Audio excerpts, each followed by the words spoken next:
El Ministerio de Educación presenta Educativamente, un podcast sobre el bienestar socioemocional de nuestras comunidades educativas.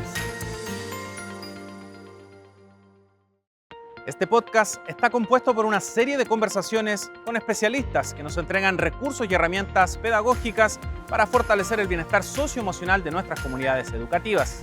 Este espacio es promovido por el Ministerio de Educación. ¿Qué tal? ¿Cómo están? Bienvenidos y bienvenidas a esta serie de conversaciones. En este capítulo conversaremos sobre la escucha activa. Podremos comprender de qué se trata, profundizar sobre el impacto en la escucha activa para la labor docente, así como herramientas que permitan fortalecer la capacidad de escucha activa y empatía en base a mejorar la comunicación y fomentar la colaboración. Para hablar de escucha activa, conversaremos con Rafael Videla Montes. ¿Qué tal, Rafael? ¿Cómo estás? Bienvenido a este espacio. Muchas gracias por la invitación. Bueno, Rafael tiene una amplia trayectoria en la construcción de comunidades educativas centradas en el bienestar, la diversidad y el desarrollo del pensamiento crítico. Desde el 2022 es director del Colegio Raimapu Tierra Florida, liderando procesos orientados a fortalecer la inclusión, el aprendizaje reflexivo y la convivencia escolar. Durante más de una década también ejerció como docente del área musical, acompañando a estudiantes desde primero básico hasta cuarto medio en su formación integral. Su formación incluye estudios en género, generación inclusiva y bienestar emocional, desde los cuales ha impulsado y liderado prácticas pedagógicas. Bueno, Rafael, hechas las presentaciones formales, cuéntanos un poco este primer concepto, ¿qué significa o de qué se trata la escucha activa? Bueno, ahí en la definición yo soy profesor de música y actualmente dirijo un colegio. Desde la música, la escucha activa tiene que ver con un proceso crítico, ¿no es cierto?, de atención plena en torno a analizar un contexto. Y en las habilidades comunicativas, la verdad es que pesa bastante el concepto de escucha activa desde el punto de vista de comprender, entender, en el caso de la relación estudiante docente, ¿no es cierto?, entre docentes también, el contexto, desde donde se genera la conversación, desde donde se instalan también las problemáticas de nuestras comunidades también, y cómo poder atenderlas, pero además hacer percibir al otro de que sí estamos atentos sobre esas inquietudes y esas necesidades. ¿Se aplican algunas técnicas o al menos a ti te ha tocado aplicar algunas técnicas de escucha activa? Sí, mira, como director me ha tocado bastante escuchar. ¿Ya? La verdad es que hay elementos que tienen que ver con la empatía, básicamente, con saber leer el lenguaje corporal de la otra persona, saber entender cuáles son los momentos también para poder generar esos diálogos. Con nuestros estudiantes nos pasa cuando están desregulados, es súper difícil acceder a conversar con un estudiante cuando está desregulado emocionalmente. Hay que saber leer el estado, el contexto, y desde ahí empezar a levantar finalmente la información que es vital también para poder acompañar los procesos pedagógicos. ¿Tú tienes alguna técnica en específico o has aplicado alguna? Mira, busco espacios de calma Ujú. habitualmente con los más chiquititos, los Claro. niños y niñas. Me pongo en el nivel, ¿no es cierto? Trato de estar como al nivel de ellos también, de buscar espacios donde se sientan cómodos y cómodas en general. Con los docentes también, ¿ya? Buscar espacios en el fondo que, si bien es cierto, son formales por todas las dinámicas que se generan, buscan también esa informalidad en el fondo en términos de generar cercanía y empatía con el otro. ¿Cómo te ha servido eso para vincularte no solamente con los estudiantes, con los niños, las niñas, los adolescentes, sino también con el cuerpo docente? Mira, la verdad es que es un trabajo bastante exigente. Uno escucha muchos problemas en el día. Creo que también hay que hacer el ejercicio de ser comprensivo, pero también fijar ciertos límites en Claro. torno a esas dinámicas. Y la verdad es que me ha ayudado bastante el poder escuchar a nuestros docentes, el poder tomar decisiones en conjunto, el poder levantar desde las bases, ¿no es cierto?, desde el equipo de docentes, información que es súper relevante y que a veces no está en la data de una encuesta. No basta con eso solamente, no basta con los datos ¿no es cierto?, cuantitativos que te pudiera entregar la escuela, sino que también poder escuchar cuáles son las problemáticas y poder ingresar a una sala de clases, por ejemplo, y poder atender ahí alguna situación en específico. ¿Hay alguna experiencia que tú nos pudieses compartir acá de escucha activa? ¿Cómo te ha funcionado? Sí, aquí hay un vínculo que hago con la participación activa, Ujú. que es algo que fue bastante interesante en el Raimapu, post pandemia, ¿no es cierto?, cuando nos tocó retornar finalmente a las dinámicas de clase, nos dimos cuenta que nuestros estudiantes estaban muy dañados, ¿ya? Que había un daño en torno a la salud mental, que con nuestros docentes también pasaba lo mismo, y empezamos a tener muchas crisis. O sea, volvimos a clases finalmente, y desde marzo en adelante una serie de problemáticas de convivencia escolar, funas dentro de la escuela, demandas sociales que se arrastraban del 2019, de la revuelta, ¿no es cierto?, que quedaron instaladas dentro de la escuela. Y finalmente lo que hicimos fue parar. La escuela se detuvo, tenemos que escucharnos, tenemos que conversar. Por ahí desde la provincial nos retaron un poco, ¿por qué están parando? Bueno, paramos, suspendamos las clases y escuchémonos. Y esa escucha fue bastante interesante en términos de hacerla sin prejuicio, de poder en el fondo absorber toda la información, toda la rabia que tenían nuestros estudiantes, qué estaba pasando dentro de la comunidad. Y fue un proyecto interesante porque sirvió como dinámica escuela para empezar a capacitarnos nosotros también. Por eso empezamos a buscar ayuda externa, empezamos a trabajar con Claudio Duarte, género, generación, el concepto de adultocentrismo que se fijó desde un colegio donde nuestros estudiantes son críticos, se desarrolla el pensamiento crítico, y una de las demandas que ellos planteaban era que había muchas prácticas adultocentristas dentro de la escuela. Recoger eso sin miedo, sin temor, en el fondo absorberlo y capacitarnos fue algo súper interesante y que se empezó a traducir en cosas que a la larga empezaron a dar fruto, ¿ya? Hoy día los chiquillos están trabajando en la evaluación docente, pero en una propuesta intergeneracional. Trabajan con los docentes, se reúnen, establecen estándares finalmente que les hacen sentido a cada uno dentro de lo que debiese ser un profesor en el colegio. O sea, digamos que este proceso que ustedes hicieron de detener la escuela, ponerse a escuchar entre ustedes, evitó muchos conflictos y los conflictos que estaban bajaron, me imagino, muchísimo. Sí, empezaron a bajar. Se empezó a generar una cultura del diálogo. La oficina, a mí me criticaban un poco porque la oficina es puerta abierta, entonces los estudiantes ingresan a la oficina, pueden conversar con el director, podemos dialogar finalmente, pueden conversar con sus profesores. En este proceso incluimos a los auxiliares, incluimos a los administrativos. Ellos están atentos también a cómo están los estudiantes en general y qué está pasando con ellos. ¿Y tú cómo identificas, por ejemplo, si un estudiante, un docente necesita ser escuchado? Tiene que ver con finalmente lo que uno puede observar, básicamente las preocupaciones que se pueden transmitir en diferentes áreas, la actitud, ¿no es cierto?, la forma, el estado emocional en el que se encuentra el estudiante. Nos pasa mucho con estudiantes con necesidad educativa permanente, donde cuesta llegar finalmente al problema. ¿Cuál es el foco del problema? Porque uno siempre lo atiende cuando está desregulado. Claro. Pero cuando conversamos, de repente, empezar a buscar causas, empezar a buscar las causas, qué pasó, generar una bitácora finalmente y entender y analizar con el propio estudiante, oye, qué cosas te están generando estas situaciones. ¿Y eso cómo va ayudando también en los aspectos socioemocionales, no solamente de ese estudiante o de esa persona que está un poco complicada desde el punto de vista, sino que cómo eso va generando ambientes también? Eso va generando un ambiente de bienestar finalmente, que es la base del sistema educativo. Si la comunidad no está bien, la verdad es que es bien difícil avanzar en otros procesos.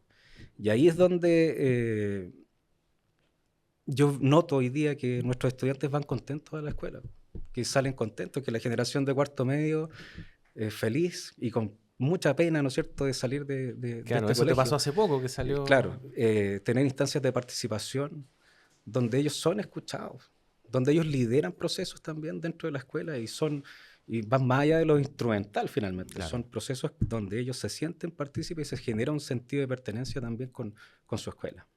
Bueno, tú al comienzo de la conversación nos decías que, como eres profesor de música, tienes un entendimiento tal vez más complejo de la escucha, y nos comentabas eso. También desde ese punto de vista, ¿cómo analizas la escucha activa? ¿Cómo has visto que eso también es parte de, o cómo lo integras también a estas técnicas? Sí, mira, hay ejercicios que son súper comunes. ver estos reels, ¿no es cierto?, Claro. en Instagram, el streaming, ¿no es cierto?, en las plataformas de Spotify, generan que finalmente estemos oyendo pero no escuchando, ¿ya? Por lo general, transitamos por diferente música, pero no le prestamos mucha atención a lo que estamos escuchando. Y hoy día la música está vinculada a ir transformándose en esa línea. Espacios cortos, breves, coros, ¿no es cierto? Elementos específicos que impactan de entrada finalmente, que gatillan una sensación inicial, pero que no entregan mucho material desde lo cognitivo. Y ahí es donde hoy día, desde la música en general, se está generando este quiebre, que en algún minuto fue positivo, en términos de que se empezó a abrir el abanico musical, dejó de ser tan elitista. Claro. Cualquiera puede hacer música en su casa y bien, pero que también empezó a perder un sentido que era un sentido artístico finalmente. La música es arte en general, y desde ahí eso se empezó a limitar y a perder. Y tiene que ver con eso finalmente el link que hago, o sea, cómo leer los contextos, cómo también ponerle un poco de cabeza, de pensamiento crítico finalmente, de distinguir el sentido de la audición, es un sentido que es bien difícil de eliminar. ¿Ya? Claro, porque también esto que comentamos de la música, que la música es rápida, de una, que tiene que entrar con un gancho y tiene que atrapar a la gente rápidamente, también te habla de una generación que está metida en esta forma de. Entonces también una generación que es más rápida, que no escucha tanto, no pone tanta atención, tal vez no está tan pendiente de espacios reflexivos de escucha, sino que es más bien pasar, hacer swipe, o hacer deslizar, Claro. ¿no? Sí, pues y eso nos pasaba en el colegio y nos costó mucho con los chiquillos generar participación, porque ¿para qué? Era como, no quiero estar ahí, no quiero hablar, no quiero... bueno, yo soy padre, uno le pregunta a los niños, ¿cómo te fue hoy día en el colegio? Bien. Eso es todo. Eso es todo. O el papá está con el celular ahí y en realidad tampoco es una escucha activa. Claro. Evidentemente. Entonces estamos permeados por situaciones que hoy día, desde la tecnología, finalmente no estamos observando el daño que están generando en las personas y en las comunidades también. Y por eso todas estas discusiones en torno al uso del celular o no, Claro. etcétera, ¿Cuándo es etcétera. pertinente? ¿Cuándo es pertinente o no? Y la integración de la tecnología finalmente está consumiendo un poco el pensamiento. Claro, incluso se han normado desde el punto de vista legal, al menos en Chile, ciertos usos de las redes sociales en lo laboral, por ejemplo, ¿no? Esto, tener un grupo de WhatsApp con el empleador y que te hable fuera del horario laboral, etcétera. También se habla de la desconexión digital, ¿no? De que haya espacios en que las personas puedan descansar, hacer otras actividades tal vez, y no estar pendientes solamente de las redes sociales o de la interacción digital. Es que, bueno, también tiene que ver con cómo finalmente educamos a nuestros estudiantes para utilizar de buena manera las herramientas. Claro. El hacerle una pregunta a un chat GPT, por ejemplo, el cómo se le hace una pregunta a un chat GPT. Exacto. Y qué información me entrega y si esa información que me entrega es real o no. Hoy día los chiquillos asumen que lo que entrega ChatGPT es real. Es la verdad. Es la verdad. Claro. Es la verdad. Es la enciclopedia en carta de nuestra época. Y las fuentes de información de ChatGPT, la verdad es que no... Son limitadas también. Son limitadas también, pero es el conocimiento que está en Internet. Claro. Que no siempre está validado científicamente. Entonces, hay harto de eso también. Hay harto de eso. Vuelvo a lo de la música. Hoy día cualquiera puede hacer música. Pero si uno se pone a escuchar los mensajes, si uno hace el ejercicio de escucha activa de los mensajes que tienen esas canciones, analizar la lírica, las letras de las analiza la canciones. lírica, la letra, y se da cuenta finalmente de lo que está llegando hacia nuestros jóvenes. Sí, uno lo podría ver como crítico, suena como un viejo finalmente. Claro. Puede ser un momento, en algún minuto fue el punk, en algún momento el rap, etcétera. Claro, el hip hop. El hip hop, probablemente más adelante eso se analice de otra forma. Pero desde incluso la estructura musical o desde la composición, estamos expuestos a música que es muy básica, que la puedes hacer con un computador y apretar un par de botón. botones. Un par de botones y ya Nada estamos. más. En tu trabajo y en tu experiencia dentro de tu comunidad educativa, si pudieras comentarnos, digamos, algunas cosas que tú rescatas como valiosas de los procesos de escucha activa que se han ido dando en la comunidad educativa y cómo eso ha ido beneficiando lo que comentábamos en algún momento, que cambian los ambientes cuando está la escucha activa instalándose. Sí, sin duda cambian los ambientes. Ahí uno, desde el ejercicio de la dirección o un equipo de gestión, puede ir atendiendo situaciones que no son visibles, que lo comenté anteriormente, no son visibles muchas veces a través de los datos, ¿no es cierto?, a través de la información, y uno puede hacer el contraste finalmente con eso. Puede hacer el contraste, puede enfrentarse finalmente a los sentires, a las percepciones, que es difícil de lograr a través de una encuesta. ¿Qué sienten la comunidad? ¿Qué siente ese estudiante? Hace poco unas niñas me plantearon, oye, necesitamos toallas higiénicas en los baños. Hagamos el ejercicio, hazte cargo tú, contactamos a una empresa, hagámoslo. ¿Qué pasó? Se perdieron, se las robaron. Pucha, algo está pasando, entonces conversemos con nuestros estudiantes y veamos cómo lo podemos resolver finalmente. Y busquemos una solución en torno a eso. Cosas súper domésticas finalmente que de repente pasan desapercibidas. No están, insisto, no están en los datos, pero que afectan a nuestros estudiantes en general. ¿Por qué yo tengo que estar sentado en una silla de palo y usted, que el director, está en una silla toda acolchada y tomando cafecito? Y son discusiones eternas, pero que tienen mucho sentido. Tienen mucho sentido. Son 6 horas estando en una silla de palo. Claro. Hay un grupo de estudiantes que lo hemos analizado en otras conversaciones de esta serie de podcast, que son los estudiantes del espectro autista, los estudiantes que tienen TEA. ¿Te ha tocado en tu comunidad educativa relacionarte? ¿Cuáles son tal vez las condiciones puntuales o específicas para trabajar con ellos la escucha activa? Sí, ahí, bueno, sí, nosotros tenemos casi 200 estudiantes diagnosticados en la escuela. Yo creo que los diagnósticos avanzan mucho más rápido que las herramientas que nos entregan como comunidad. Y hay de todo, pues, hay diferentes situaciones donde uno tiene que atender el caso a caso. Ahí la escucha finalmente tiene que ver con los momentos donde no estamos en crisis. ¿Qué hacemos en esos procesos? ¿Qué es lo que te estresa? ¿Qué es lo que te genera ansiedad? ¿Cómo podemos finalmente anticiparte a situaciones de estrés? Nos pasó ahora que hicimos un cambio tremendo con las actividades de aniversario de la escuela, porque había mucho ruido. Entonces, ¿qué necesitan? Un espacio para estar tranquilo, un espacio de calma. Perfecto. Destinamos recursos, tiempo, profesionales para que estuvieran ahí en el espacio de la calma. Eliminemos el ruido, no tanto ruido en la actividad, los tambores, y una serie de cosas que ocurrían finalmente y que eran un estrés importante. Eran estresantes. Pero que se recogen desde ellos. Son ideas que se recogen desde ellos. O sea, esto me estresa. ¿Y cómo se lo toma el resto de los estudiantes? Porque de repente es muy difícil. Hay otros estudiantes que quieren, sí, es muy difícil. Que quieren la murga. Y está entonces en conflicto también un poco. ¿Y cómo a ti como director te toca generar el equilibrio? Sí. Es muy difícil, pero a la larga se va generando esa inclusión. Me acuerdo también experiencia en fiestas patrias, cómo aplaudía la gente. Ah, claro. Y movían las manos para aplaudir. Y es donde también uno observa la empatía, lo que genera finalmente la inclusión en un sistema que está siendo súper criticado hoy día, en un sistema donde finalmente incluso los mismos profesores se cuestionan por qué tenemos que recibir a estos estudiantes, y me toca conversarlo con otros directores que están colapsados, pero que también contribuye finalmente, es una muestra de lo que es la sociedad también hoy día.